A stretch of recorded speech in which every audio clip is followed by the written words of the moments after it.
Hello and welcome. This is a video geared towards my technology and design class at JFK. This is an introduction to Unity physics, the concepts within, continuation of class. Okay, so this week we got an introduction to the concepts of the physics system.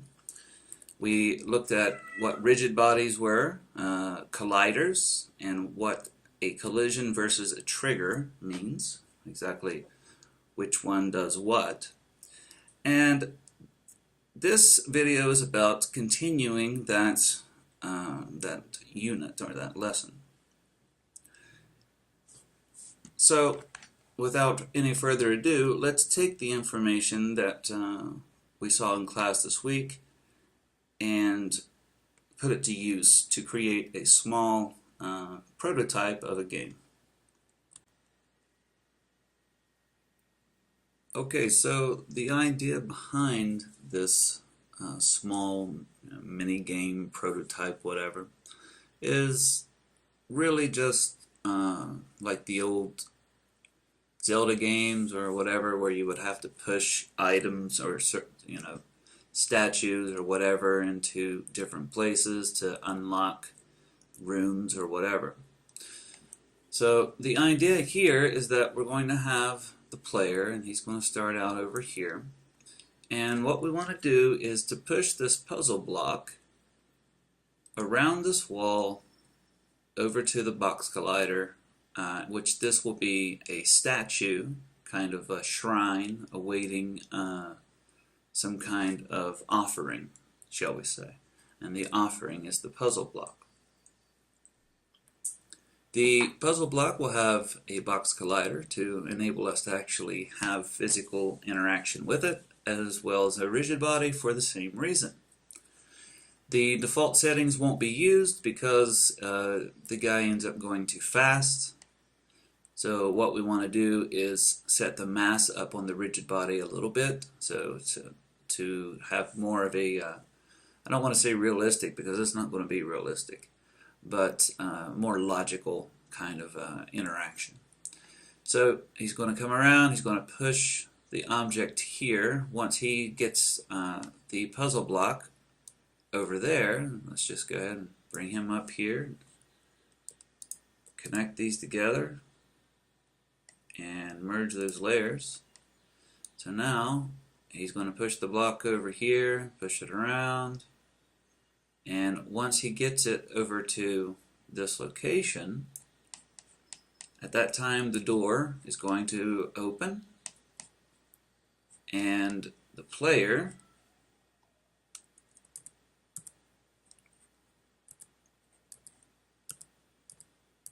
that probably wasn't a good idea now that I need just the player. Alright, so the puzzle block, I'm not going to have it disappear or anything like that, although we could do that. Once the rigid body is pushed down here, the player unlocks the door and makes his way here. Now he's not actually going to get to the treasure. What we're going to do is use a trigger right in front of the treasure, so whenever the player gets to this point, it's going to activate an animation that just has him jumping up and down, and we could have a GUI or anything inside after that that says you win 3 stars or whatever. So this is the idea for the level, the layout of the level. The logic design is going to go like this. We have our main character. He's going to have a tag of player to differentiate him from any other object with a collider. And other than the controls to move the player, nothing is going to be special about this guy. He's going to have a tag of player, he's going to walk around, that's it. The puzzle block is, I had some, oh there we go. Alright, so our puzzle block, this guy, is going to have different tags for different colors. So we're going to have for this one, we're going to just have a red goal, and the the altar or shrine or whatever collider is going to have the same exact tag as the puzzle block. Okay. Whenever a collision occurs, the tag of that object is compared with whatever we collided with. If they are the same tag, we knock down the wall that's associated with this pair. And I'll get to that in a moment. And the victory trigger is very simple. It's just an invisible collider. It uses the onTriggerEnter function. So it's going to wait for a collider but allows objects to pass through it, just like we saw in class. And when a collision takes place, it's going to check the tag. If the player tag is detected, victory instructions are invoked. We've got to make sure that we put this trigger behind the wall that exists here. So, the player will never be able to go over that trigger until he gets the wall down. Alright, so there's our logic ideas. And here's our level idea. If we look at the code, not this code.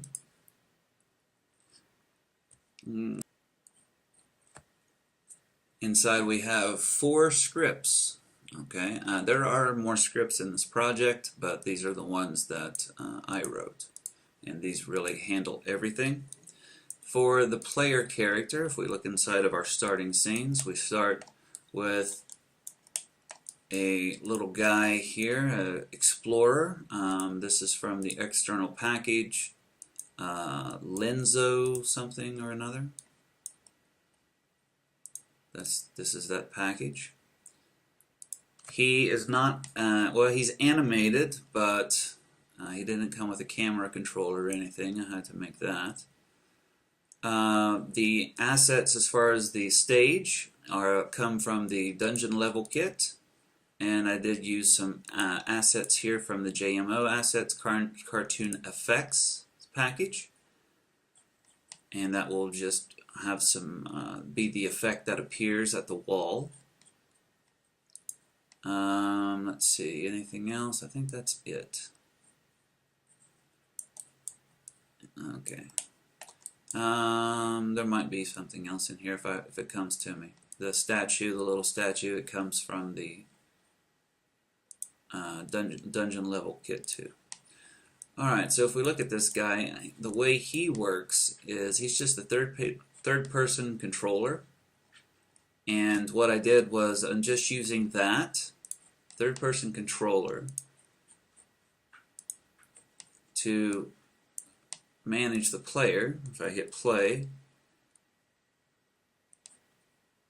my first person controller is just my third person controller is just the standard third person controller. But what I did was then added a another script,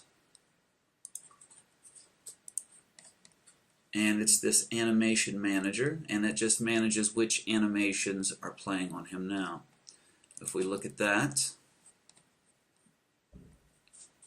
really quickly, the animation manager pretty much just gets the input, the X and Y that's making the guy move, but not just using it in the for the physics to push and pull and everything for the third person controller. We're using the same input to control the animation. The only thing that I did here was go inside of the animator and just make some really simple adjustments for the V and H if it's vertical inputs, if I'm pressing left or right, to set the float V inside of the animator, and the only thing this really does is make it walk or not walk. That's it. Alright, I also have this thrown in for the animation manager as well. Collision stay, collision and on collision exit. These are just test functions. They don't really do much of anything at this point, so don't really worry about those. Alright, so next script that we have is, if I go back over here, when trigger logic, and only thing this is for whenever we make a trigger right here in front of the treasure chest, we're going to attach this script to it, and the only thing it does is it looks at the trigger, or it looks at anything that collides with it, and it's going to be set as a trigger. So when anything comes in here, it's going to look at the collider of whatever touches this and find its tag. If it's equal to player, if it's the player tag, we set the animator parameter that actually controls the little victory celebration. Alright? If you want to look at this code, you're more than welcome to, but I'm not really going to go into it. The block logic, and this is going to be attached to our little block. The only thing that it does, it is kind of important. If we look here, it says must be set in inspector view. Whenever we start to play this, we have to set these manually. We don't necessarily have to. As you can see here, I actually put in a fail-safe for the red wall, but this one actually won't work. So we do have to set these manually. We have to say which wall is going to be associated with this block. So whenever this block touches the shrine, which wall should be destroyed? Well, it's going to be this wall. Okay. We also want to attach an explosion to it, and the explosion is a prefab, but that's already set up inside of your scene. This vector 3 and this quaternion, this is just to position the explosion. Alright, so pretty much this whole section is optional. And we just use the standard start and update Unity methods / functions. Finally, we have camera logic. This is a very simple camera controller. The only thing that this does is looks at the character and follows him around at a static angle. So the exact angle that I'm at now, if I hit play, see that the camera follows the guy, but it keeps it at this angle. Now if we didn't do that, if we said, well, I'm just going to take my camera and parent it to the player, which, you know, initially it'll look like it works. But when I start to move, it rotates with him as well. So, and plus you can't really walk anywhere the way the cameras are set up. So instead of doing that, I use the camera logic script. Okay, so very simple scripts. They don't really do a whole lot. Really, it's just a bunch of collisions and triggers, and the camera is just a utility script, if nothing else, as well as the animation manager. Alright, so if I hit play, let's see what we got.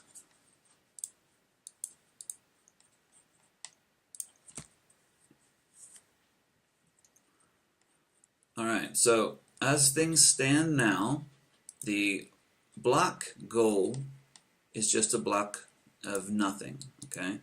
Oh, wait, this is the wrong one. The block goal is the shrine, okay? The goal trigger is this object called goal trigger red. If I select it and look in my scene view, you'll see that it's just an empty game object. That's all it is. Okay, it has no tag or anything like that.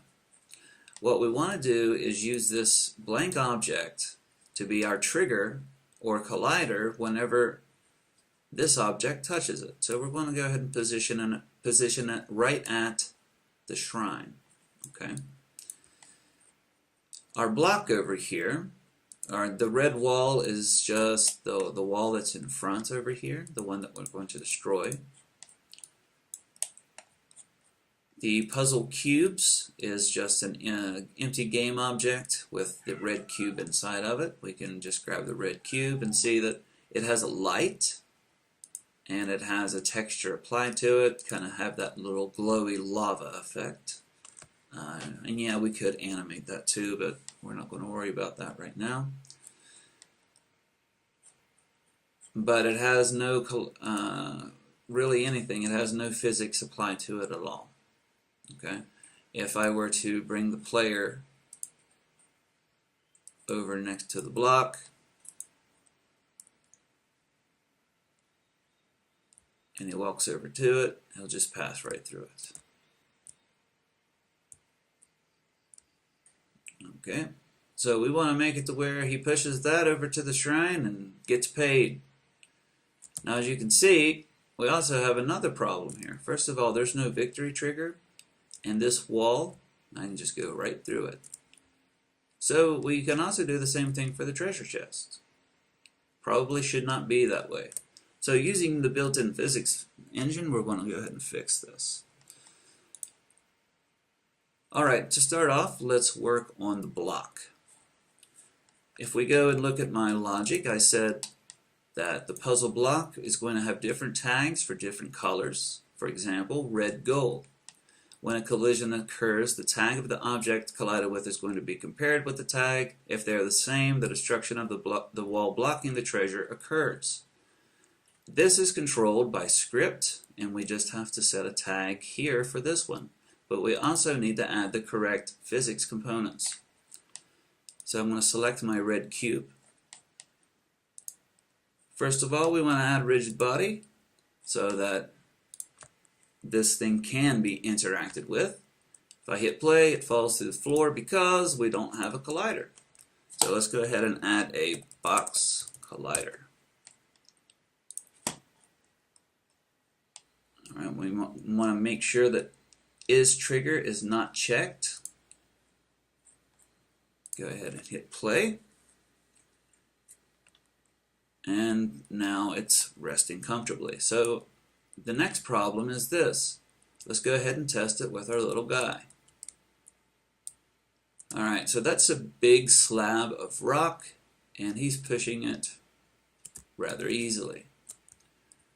Now we don't want it to be too difficult, but that's too easy. Alright, so for our rigid body, let's set the mass to be 10 and give that a try.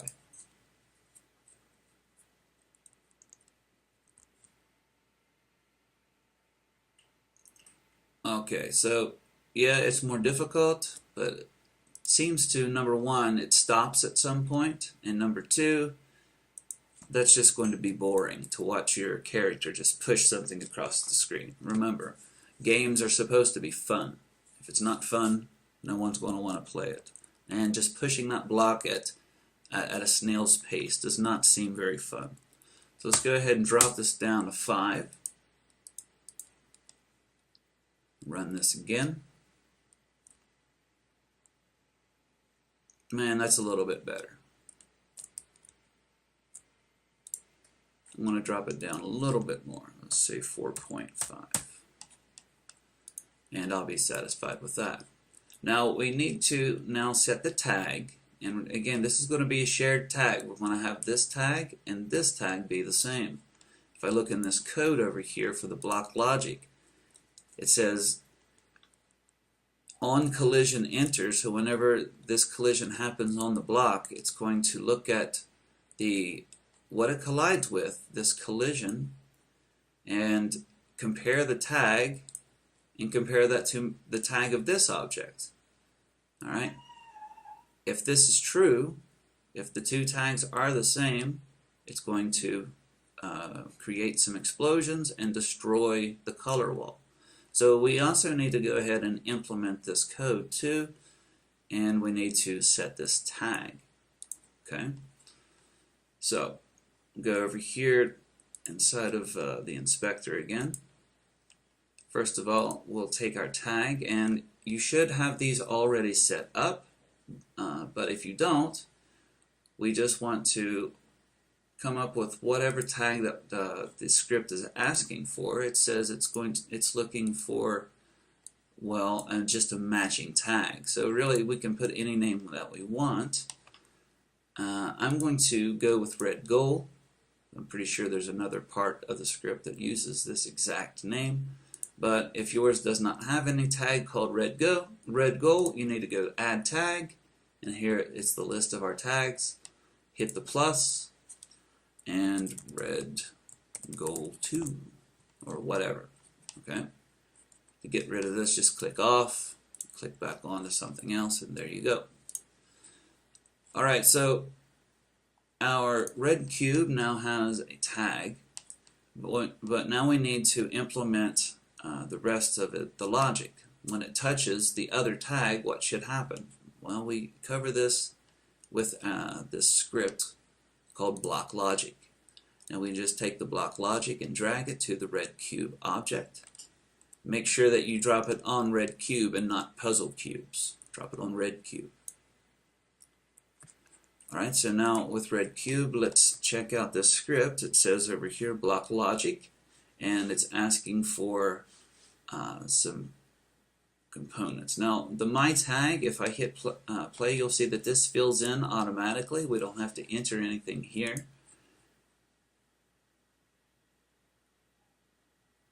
Alright, and if you want to see how that works, if you're interested in the code, you can look inside of the block logic and see that under start it says my tag, this string that it has, is equal to GameObject.tag. So that's how that works. So what we need to do is identify which color wall we're going to use, which color wall is going to be destroyed whenever this block actually touches its goal. So we're going to choose the red wall, just left click, drag it over and drop it under color wall. For explosion, we're going to select this wall destruction effect. If I drag it out, you'll see it's 3 fireballs or something, explosions. Alright, so we just drag and drop that on our red cube under explosion, and that's it. What we've done so far, we made a rigid body, we added a box collider, and these two enable us as our little character to push this object around. Now this could very well be a sphere as well. I mean, you know, we could always go in and create a sphere. Yes, Charlie, I know. It's terrible, isn't it? Alright, we can throw a sphere in here, quick rigid body, and a sphere collider. I already had one. And rigid body.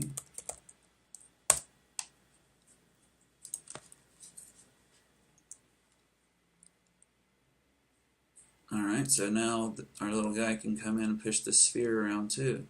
So that's what the colliders combined with the rigid body allow us to do. Now, what if we have a rigid body, or we have something we want to be affected by the player, but only in the fact that it stops the player's movement, like this wall? The red wall objects, which are just these walls, really, don't have anything to actually stop the player. But the player's not going to be interacting with them either. The player will walk up, touch the wall won't move, it's just going to stop the player's movement.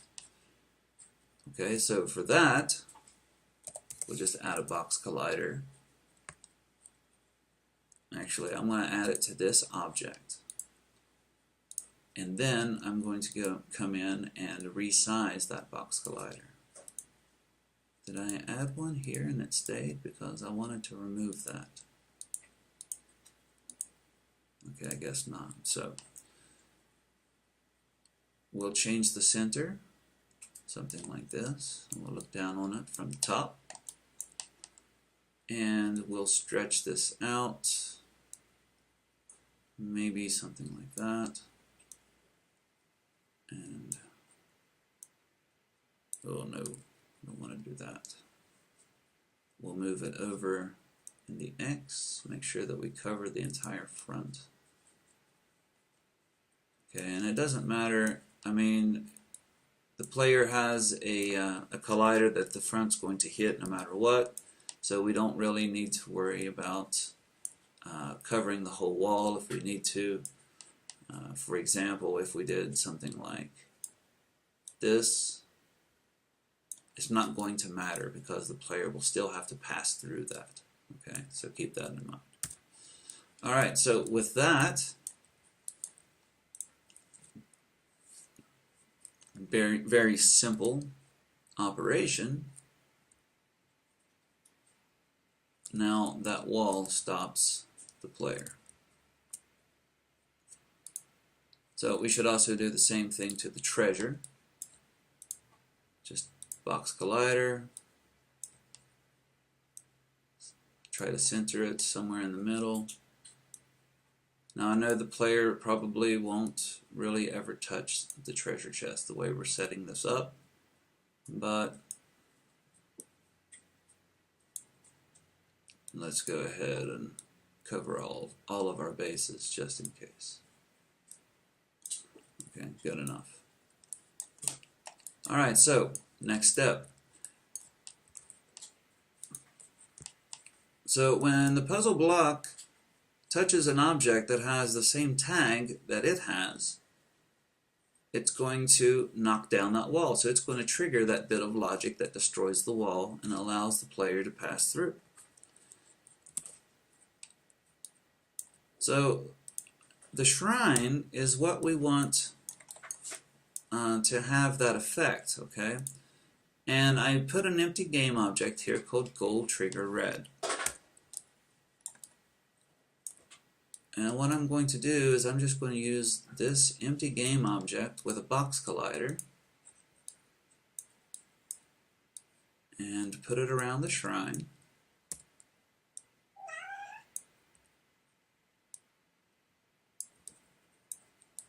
I know, Charlie, it's a terrible thing.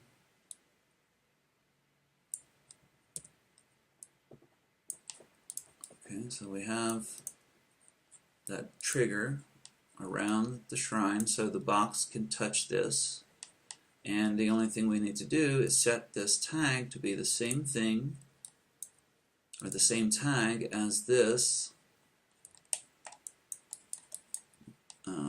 gold cube. Alright, so to test this quickly, let's just move it over here, and we'll move the player back over here too.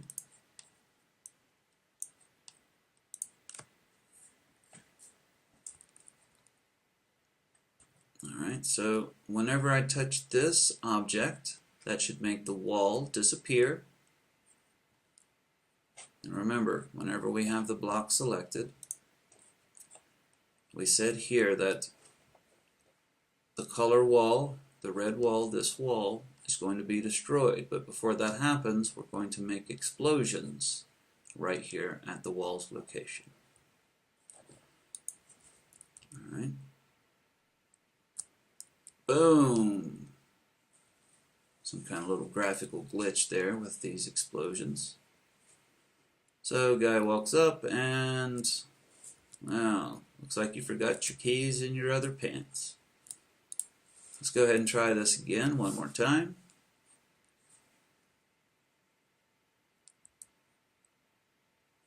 And just watch the wall. Boom. Alright. So next thing we need is to have that victory condition. So we're going to use another just a blank game object, empty game object, and we're going to position it right in front of the treasure chest. So let's go ahead and create that. We'll create an empty game object, and we'll call this victory condition trigger. Okay, and we'll add a box collider to it. And we're going to have to position it and all of that, but we could just bring it up, throw it on the treasure chest, 0, 0, 0, unparent it, and now if we go it's right in front, or right where the treasure chest is, and we just move forward and up. Alright, so we're going to stretch this out this way, so the player has to hit it before he even gets to the treasure chest. And we're going to change this tag. Actually, we don't need to change this tag. The only thing with this one we have to do is to add the script. The when trigger script is the one that we want.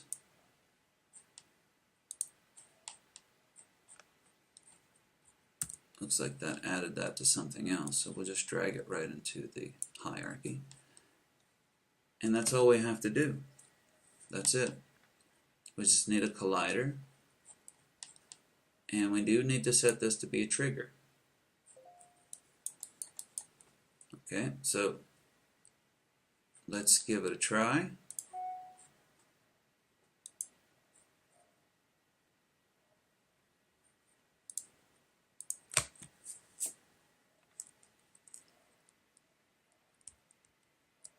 Alright, so push over here.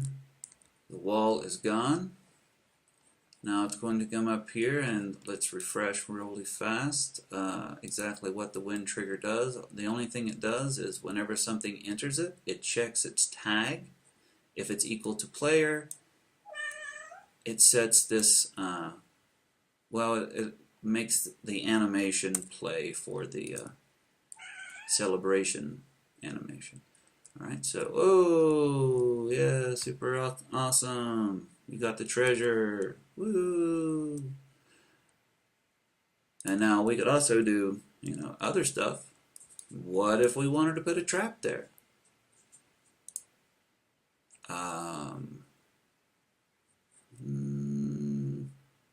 Well, yeah, I'm going to go ahead and show it. Let's see, for the block logic,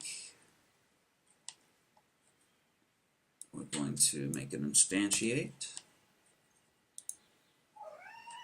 And let's see, for the trigger,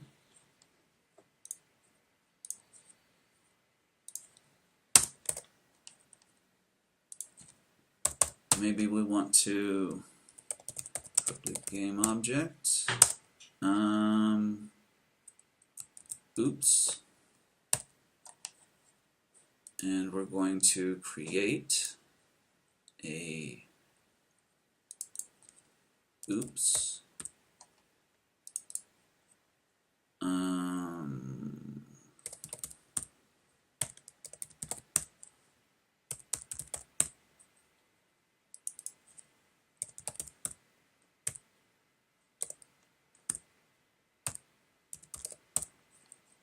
right here, and let's do one more, public game object treasure.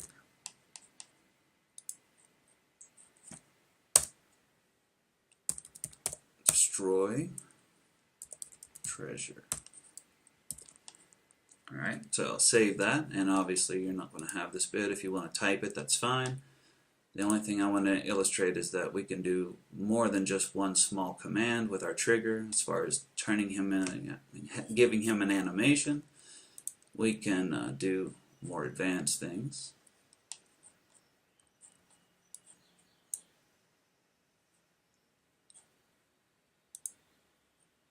Looks like I made a mistake somewhere. Let's see where.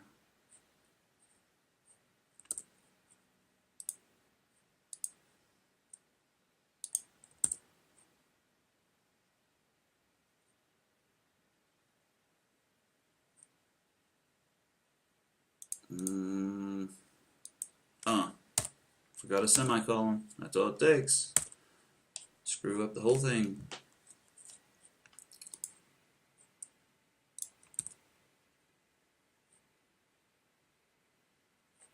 Yes, yes. As long as it's not red, it doesn't matter. So our oops, we're going to use that same little prefab, the wall destruction. I can just make one. And our treasure, we'll make that to be the chest. Alright, so little guy goes down, pushes this block into the target, walks over here, thinks he's got it made. Oh, there's the treasure. And then, oh, what happened here? I thought I did set that. The variable, oops, has not been signed. It looks like it is to me.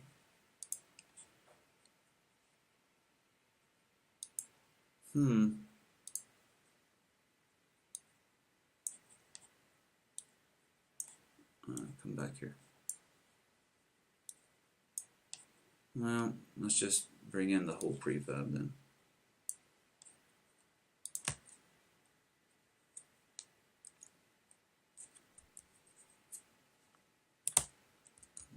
Alright, go.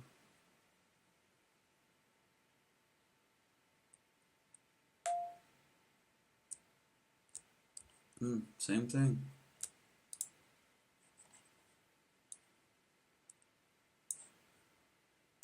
That's weird. Shouldn't be working.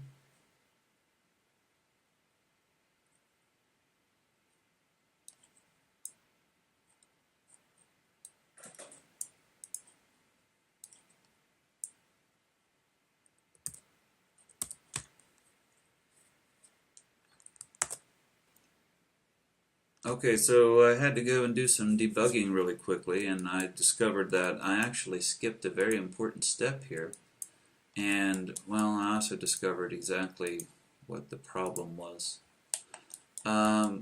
So there was already a trigger here. I forgot to delete it. I didn't think it was there. But it's called victory condition trigger, I guess. I don't know which one of these this is the one I made today, I think. Well, regardless, there's two of them. You need to remove one. Yeah, so I want to keep victory condition trigger, and the reason it wasn't working is I had two of these WinLogic scripts applied in the scene, and one of them I didn't have these variables set. So let's do that again. Our oops comes here, our treasure is here. Hit play real quick, and one more time.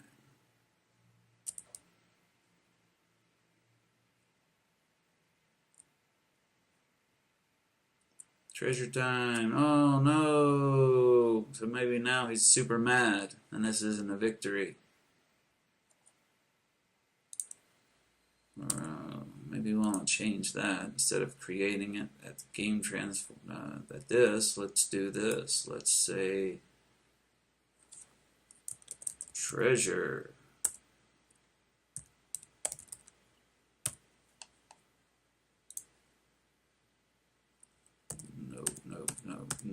No. Right here. Treasure. And same thing here. Treasure. Save. Now this time when it makes the explosion, it will be at the chest.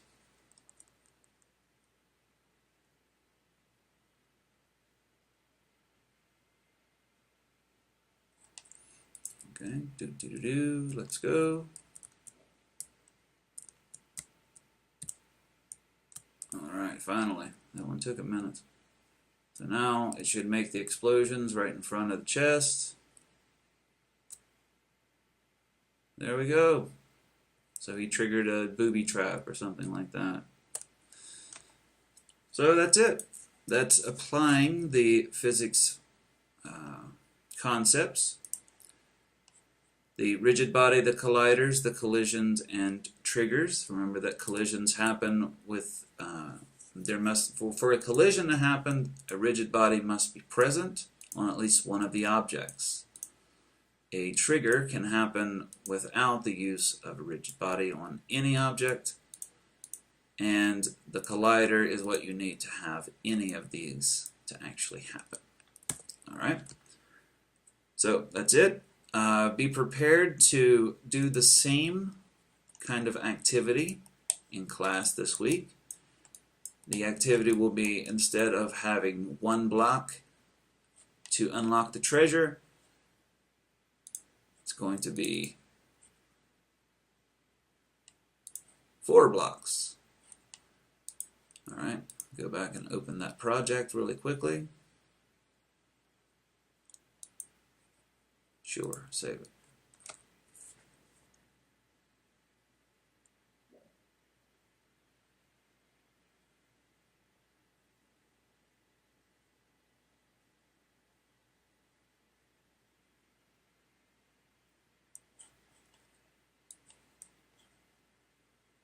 Alright, so the one we're going to start working on in class is this one.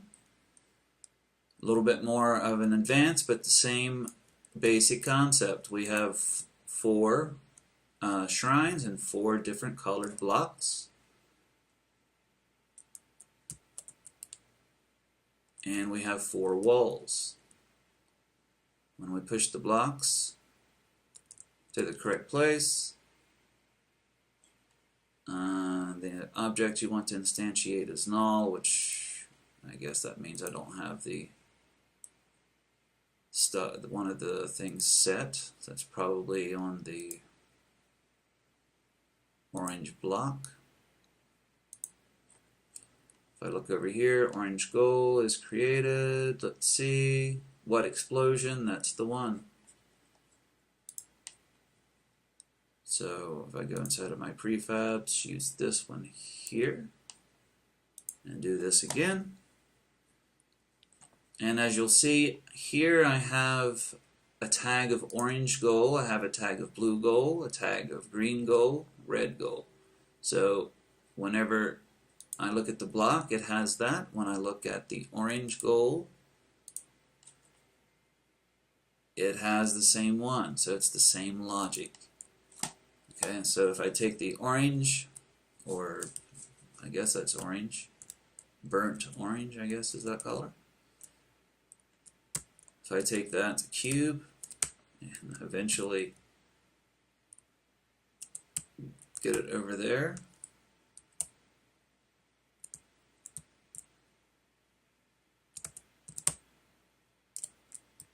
The explosion does happen, and one of the 4 walls is destroyed.